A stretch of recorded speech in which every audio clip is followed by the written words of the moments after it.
2 trains, 1 track, 1 freight train, 1 passenger train. No one on either train realizes yet, or both are about to collide in one of the most mysterious train wrecks in Canadian railroad history, and also one of the darkest, still resonating years later. Today, we're going to revisit one of Canada's deadliest train collisions and the worst up until 2017.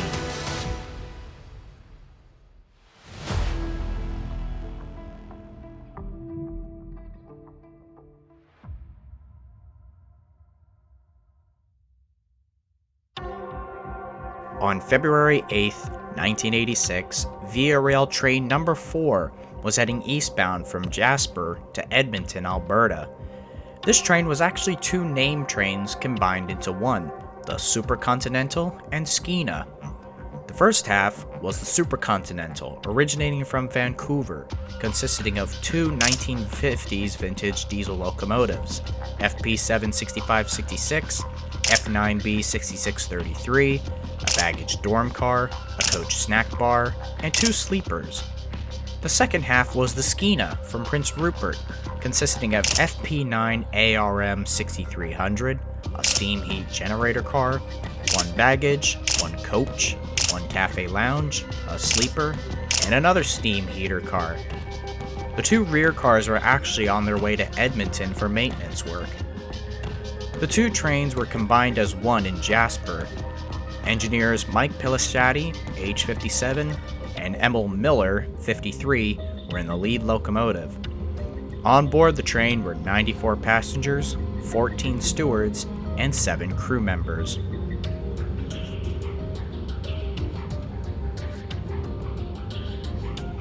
Heading the opposite way was CN Train 413, a general manifest from Edmonton on its way to Edston for a crew change to continue westward. It departed Edmonton at 1 a.m. Temperatures that night were said to have been around -10 degrees C. Waiting on the platform at Edston is the crew for this leg between Edston to Jasper. 48-year-old engineer Jack Hudson, brakeman Mark Edwards, 25, and conductor Wayne Smith, known as Smitty, age 33. The engineer and brakeman will be at the head end in the lead locomotive, while Smitty will be riding in the caboose, a telltale sign of the end of the train before the days of EOTs or end-of-train devices. Today, 413 consists of 3 diesel locomotives, GP38-2W 5586, and 2 SD40-2s, 5104 and 5062. Behind the power is a high-speed snow spreader, 35 grain hoppers, 7 bulkhead flat cars loaded with 78-inch diameter pipes, 45 open-top hoppers loaded with sulfur, 20 tanker cars, all full of hazardous materials, 12 being full of corrosive caustic soda, also known as sodium hydroxide, and the rest being full of flammable ethylene dichloride. There were 6 more grain hoppers, and finally the caboose at the tail end. The train weighed a total of 12,804 tons and was 6,124 feet long, just shy of 2,000 meters. Sounds pretty big, but compared to today's trains, this is an average length. As the train pulls in, the crew change is done on the fly. In other words, the train slows through a crawl, and the inbound crew board while the outbound crew hop off. While legal according to CN's Uniform Code of Operating Rules, or UCAR for short, crews often did it anyway, due to the length of the train, the time it takes to stop and start said trains, and because it was quick. The train was clear of Edston at 6:40 in the morning. Prior to the train's arrival at Medicine Lodge, one of the many control points along the way, the dispatcher, last name Zavaduk, contacted Hudson from Edmonton. Dispatcher 413, 5506 West, over. 5586 West, over. Morning, dispatcher. Jack. Length of your train there, 5,932. That is the right length, is it? I'll get a measure at Medicine Lodge here. I haven't had a chance yet. Ooh, that might be a little too late. I've got 2 eastbounds coming. 202 is at Harglin, and 354 is on the north track, right on his ass. I'm gonna bring both over to the lodge. You've got pretty well all grain cars, eh? Yeah, I think so. Haven't had a chance to look at it.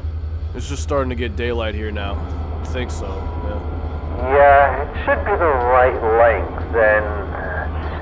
Okay. Thanks.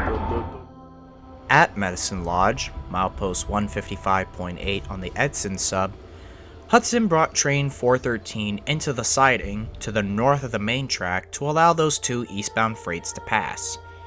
Since 413 was just shorter than the siding, the process of moving the train into the siding without passing the signal at the siding's west end involved careful train handling by Hudson and Smitty spotting the caboose, advising Hudson by radio how many cars until they were clear of the main line. After that, the train was on the way again westward just after 800. Half an hour later, it passed a hotbox detector at milepost 166.5, indicating no defects. The train then passed the signal at 170.3, indicating an approach aspect. This indicated the train should prepare to stop at the next signal and reduce to medium speed. This was because 413 was going to be switched off the main track again, this time to allow Via Rail number 4 to pass them just like the previous eastbound traffic. According to testimony from Conductor Smitty, he recalled seeing the signal mast of this very signal and tried to get a hold of the head end to ask about the signal aspect, since the head end is supposed to call signals as they pass them, but was unsuccessful.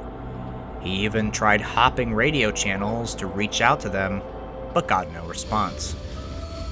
That defect detector mentioned earlier also reported in its data log that the train wasn't actually slowing down. It was actually going faster, even exceeding the track speed of 50 miles an hour, going nearly 10 over the limit.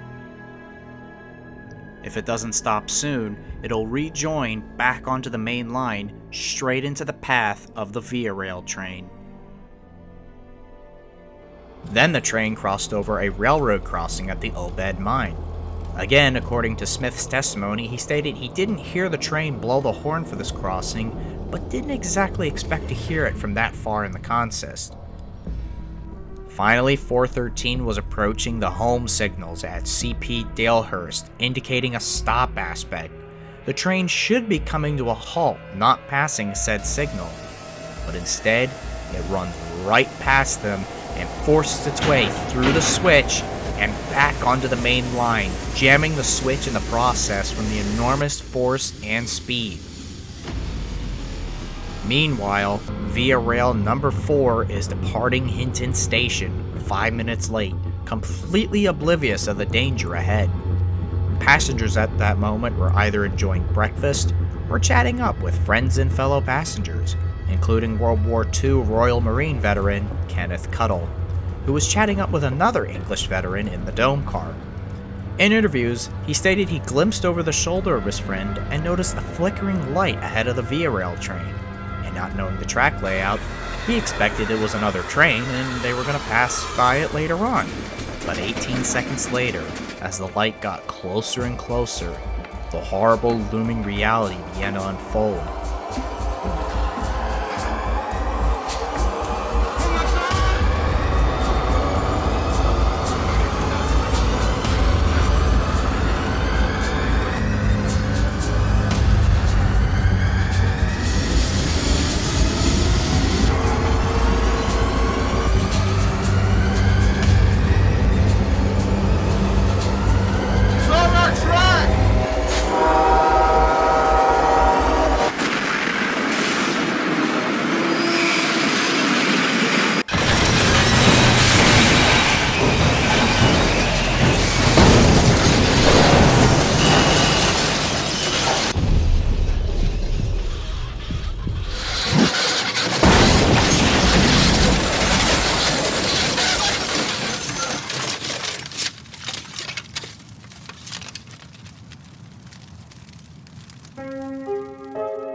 dispatcher to number 4, over.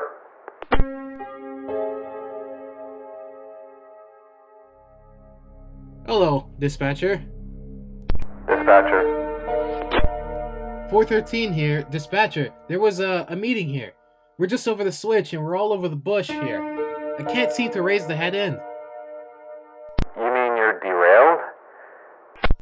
Yeah, we got a big explosion up here too, dispatcher. I'm about maybe 40 cars from where the smoke and everything in the air. I saw a big cloud of... Hello, Edson. West Conductor 413. It looks pretty serious ahead here. There's a lot of fumes and stuff around here. I don't know if I should walk up, but I can't seem to get a hold of the head end. Unbeknownst to Smitty, there was no more head end. The two trains had collided head-on at a combined speed of nearly 124 miles per hour, or 200 kilometers an hour. The collision was so violent it sent cars and pipes flying through the air like toys. One grain hopper was even launched upward into the air and crashed down on top of a coach like a Japanese sumo wrestler. When the dust settled, the air became dead silent and dark. A fire began to spread in the wreckage of the passenger cars, thanks to the locomotives of both trains, which were completely eviscerated in the collision, puncturing their fuel tanks and instantly killing the head-end crews of both trains. Passengers struggled to free themselves from the carnage, as well as help others to escape. Cuddle even smashed his head through the dome car's cracked window to open up an escape route. The spilled grain not only helped smother some of the fire, but also acted as a cushion as people leapt from the train cars. Many are too injured to escape and succumbed to the fire and smoke. One man even went back into the train to find his wife, only to be found dead alongside his already deceased wife, never to rise. As this is going on, Smitty's on the radio with dispatch, unaware he is the sole survivor of his own crew. What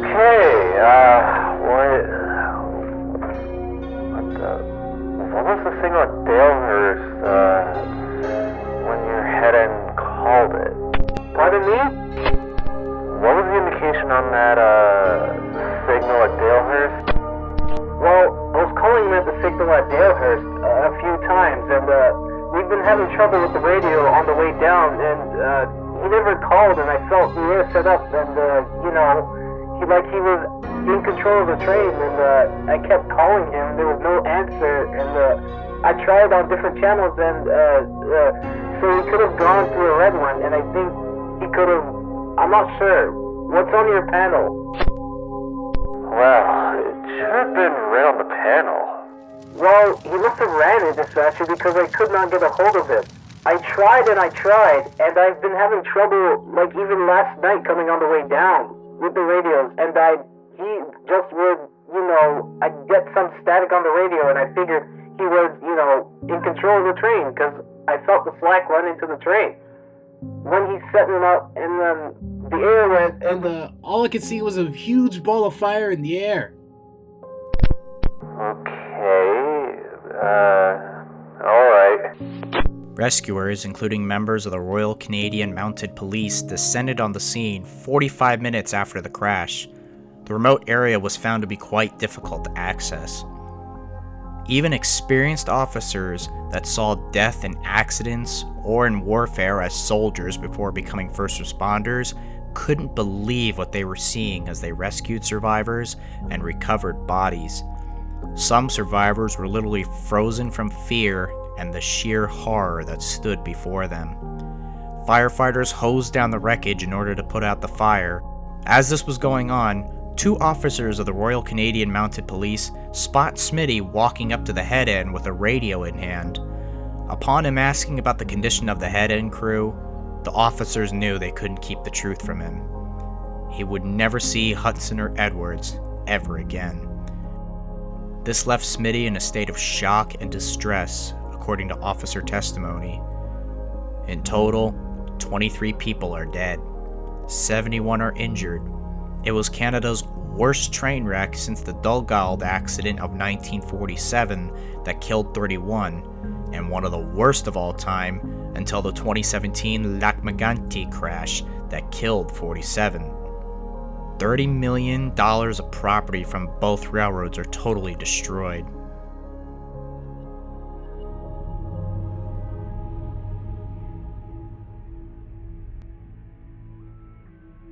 The Commission of Inquiry started a long, in-depth investigation to find the root cause of the accident.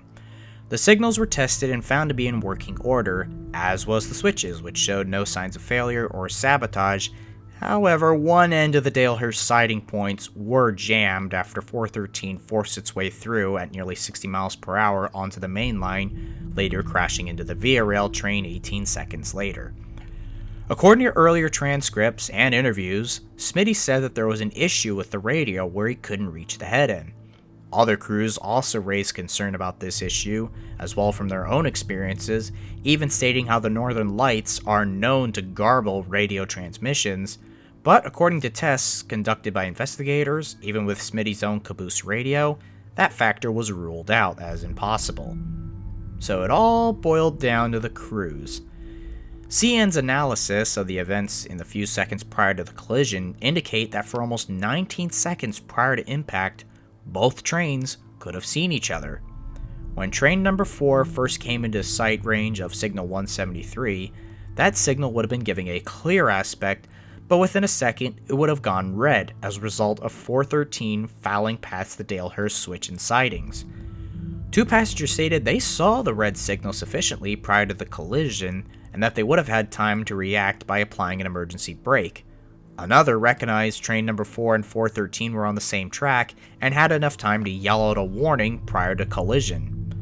None of the surviving passengers felt any brake application prior to impact. But why? More than likely, the head end crew of number 4 were either in a state of disbelief and shock as they saw the freight train approaching, or turned their head for a second unaware of the freight's presence. Even if they did apply emergency brakes, it would have done absolutely nothing to prevent or lessen the impact. So, what about 413's crew? This is where the most plausible cause of the accident begins to unravel. For the sake of comparison, we're going to compare the hours of service between all of the CN crew members and compare it with the VIA crew. Hudson's hours of work indicated that after Christmas of 1985, he was off work until January 2nd. He worked that day and then booked off sick until the 10th. He worked almost every day from January 10th to the day of the collision, with a few exceptions. On each of those exceptions, records indicated he was available, but not required. The trips between Jasper and Edston ranged between 3 hours 45 minutes to 7 hours 50 minutes long on average. The layovers in Edston ranged from 0 to 6 hours. In the 30 days prior to the collision, there were 9 occasions where Hudson's time off duty away from home was less than 3 hours, and on 5 occasions, there was no hours at all. The layovers in Jasper ranged from 2 hours 25 minutes to over 24 hours. The day before the crash, Hudson was also assigned to train 840, which left Jasper at 18:15 and arrived in Edston at 22:50. He went off duty in Edston at 23:20 and went to the Edston bunkhouse. Hudson was next seen in the bunkhouse kitchen at about 0400, where he was washing the dishes, indicated that he had been up long enough to have made himself some late night food. So, if he slept at all, Hudson had at most 3.5 hours of sleep during the layover in Edston. For trainman Edwards, he had worked 18 days since the beginning of 1986. In that time, he completed 13 round trips between Jasper and Blue River, McBride, or Edston. Prior to 11 of those trips, he had in excess of 24 hours off duty before reporting to work, and on 2 other occasions, he was off duty approximately 17 hours. On 5 trips, Edwards had no layover in the away-from-home terminal. On the remaining 8 trips, the layovers ranged between 30 minutes and 12 hours 25 minutes. His longest uninterrupted time on duty was 13 hours 5 minutes, and on January 16th, the return trip to Blue River occupied 17 hours 55 minutes with a 1 hour 45 minute layover in Blue River. Prior to departure for Edston on February 7th, Smitty asked Edwards whether he expected to be taking rest in Edston. There, Edwards told him he wasn't really feeling well and could use a good night's sleep, being under the weather with the flu. Smith said that Edwards still seemed fit for work, and apparently despite his complaint, Edwards also agreed. On arrival in Edston, Edwards asked the station staff when to expect a return trip to Jasper. He was told it'd be between 0300 or 0400 in the morning. He didn't book rest, but went to the bunkhouse, had a short conversation with fellow employees, and went to bed. This would have been around 23:30. Edwards asked that he be given a 1-hour notification before he goes on duty. When the operator did so at 4:45, he wasn't there. He was already in the bunkhouse kitchen getting ready for work. Therefore, Edwards had, at best, less than 5 hours sleep. Not quite the good sleep he was hoping for. And then there's Smitty, where things get pretty hairy. He had worked almost exclusively on the Jasper-Edson route since mid-June of 1985. From New Year's Day 1986 to the day of the collision, he had completed 22 trips, 18 of which were return trips to Edston, and 4 were loops around Jasper without an intervening away-from-home terminal, with layovers ranging between 15 to 24 hours. On one occasion, Smith made a trip to Edston and back in 14 hours, 30 minutes, with a 1 hour 45 minute layover in Edston. This was followed by a 1 hour 45 minute layover in Jasper, and a 10 hour 10 minute return trip to Edston, which included a 1 hour 5 minute layover in Edston. Those 2 return trips, which occurred on January 15th and 16th, occupied 26 and a half hours, of which time Smitty was on duty for 21 hours, 55 minutes. On January 27th, on one of the tours, beginning and ending in Jasper without interruption, Smitty was on duty for a continuous 18 hours, 30 minutes. Smith had taken the train to Edston on February 6th, arriving there at around 1500. He was released at Deadhead back to Jasper at 2100 on a freight train leaving at that time, but actually stayed overnight in Edston and took the bus back to Jasper at around 1100. He did odd jobs around town in the afternoon and reported to work at 1600. Upon arrival in Edston on February 7th, after completing his duties, Conductor Smith went for a cup of coffee with the operator at around midnight. He returned at the operator's apartment when the operator returned to work. He said that he slept until 5:15 and was awakened after a phone call from the station called him to work at 5:45. This means he had less than 4 hours of sleep that night. That's not a lot of rest. Compare that to the Via Rail crew. The routine for engineers in passenger service was that they worked 2 days and then had 1 day off. The Via Rail crew were confirmed to be on that routine, meaning that they were quite well rested. Class 1 railroad freight crews, especially that of the CN crew that day, were, and to an extent still, are quite erratic. One day you'll be called for a train at 4 in the morning, another time it would be at 2 in the afternoon, and so on and so on. Crews don't always know with certainty when they'll be on duty until about 2 hours before they are to report for work. Some employees are able to predict when they'll be called, but it's not something you should be relying on. On top of that, the shifts are often quite long, sometimes exceeding the Federal Railroad Administration's limit of 12 hours on duty. Of the engineers examined during a study in January of 1986, 3 of the 21 engineers had an average shift length between 12 to 15 hours. About 1/3 of the shifts of a group of 15 engineers exceeded 12 hours, and 8 of the 21 engineers showed at least one shift of 16 hours or longer during that period in January. The most shocking instance was an engineer who pulled a 21.25 hour shift continuously, and after 3 hours off duty, proceeded to another shift of 20.75 hours. Yikes. To add to that, Engineer Hudson's medical record was extremely poor. He had high blood pressure, he was an alcoholic, a heavy smoker, and suffered from type 2 diabetes and pancreatitis. The latter necessitated a surgery, resulting him in wearing a colostomy bag, which occurred in the summer of 1985.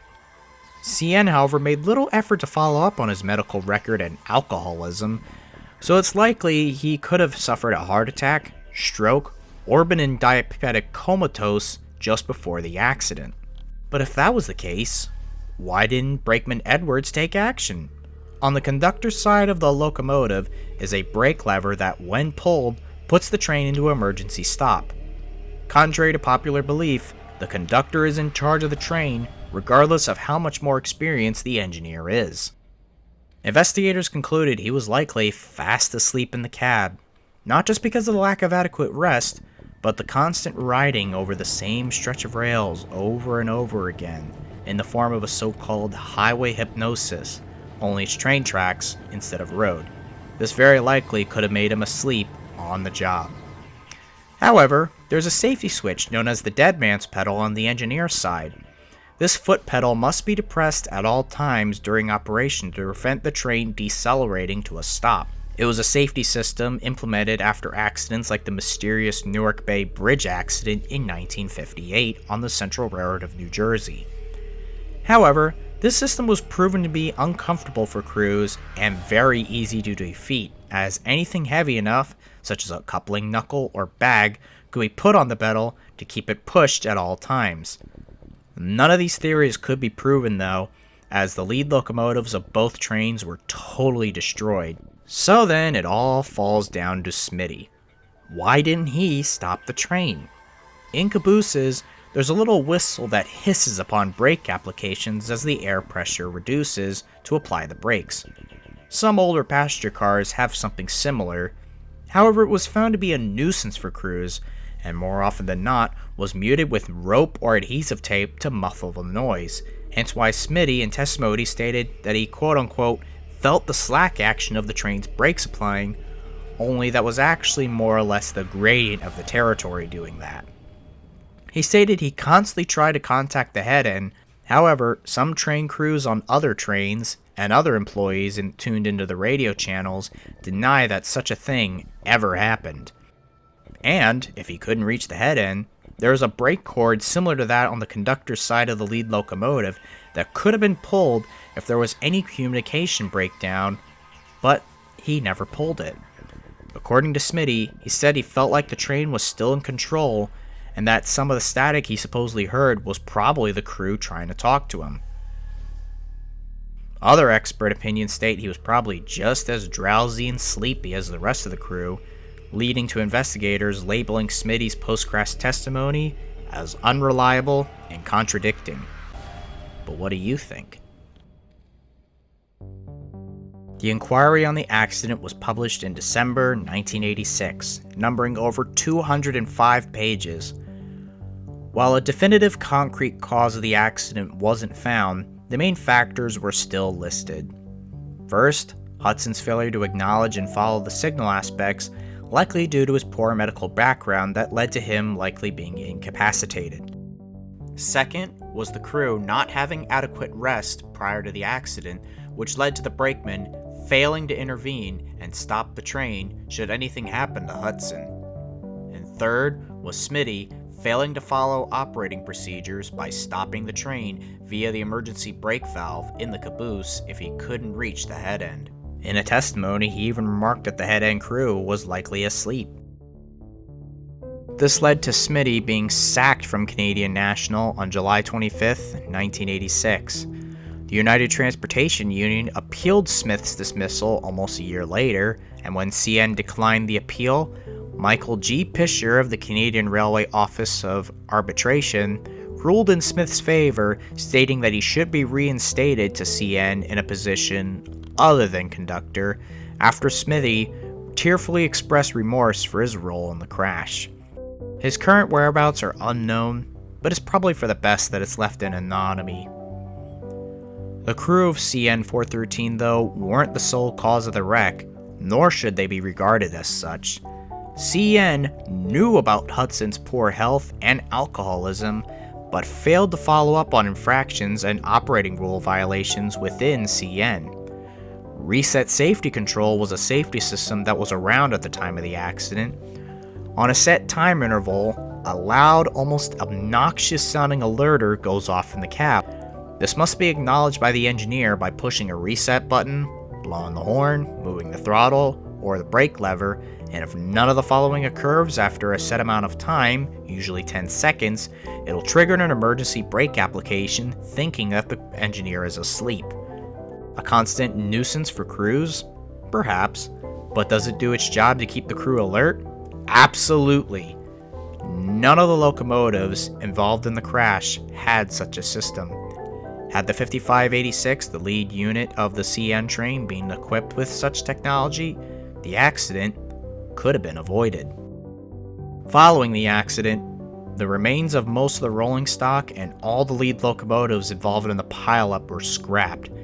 It was said some, like the lead Via Rail locomotive, was crushed into a quarter of its original size. 6300, the unit stuffed midway in the consist of the Via Rail train, was rebuilt and repaired using the cab of a former KCS F7 number 4062. It became the last FP9 to be in service with Via Rail before being retired in September of 2011. By then, the unit was over 54 years old since being built for CN in 1957. It was acquired by the British Columbia chapter of the National Railway Historical Society, and as of 2023, 6300 currently resides at the Heber Valley Railroad in Heber City, Utah, in operational condition. Kenneth Cuddle, the veteran who escaped the dome car, passed away peacefully in hospital on Christmas Eve 2015. He was 91 years old. In the latter years of my life, I would like to get some recognition from the governing body. I may be the unsung hero, but I played my part. Maybe the time has come for them to play theirs. And thanks to the media who have publicised the events of this tragic disaster throughout the passing years. Thank you. The accident was one of many at the time in the 1980s to occur from crew fatigue or incapacitation, such as in the Chase, Maryland collision in January 1987, when an Amtrak train rear-ended a set of Conrail locomotives operated by a stoned, distracted crew, and a head-on collision in Thompsontown, Pennsylvania on January 14, 1988, when a sleep-deprived crew of a loaded coal train collided head-on with a piggyback trailer train. Even today, nearly 40 years later, this incident is still relevant, namely in Class 1 freight railroads, made worse by cost-cutting measures such as Precision Schedule Railroading, or PSR for short, where thanks to mass layoffs, there's a shortage in crews. BNSF even sported an attendance policy where you must be available for work 28 days straight, and if you had to book off for any given reason, you'd earn points against your work record and face penalties. And with enough points, you're fired. Though over time, as new safety systems come online, locomotive cabs become more and more comfortable, and regulations overhauled, there will hopefully never be another Hinton.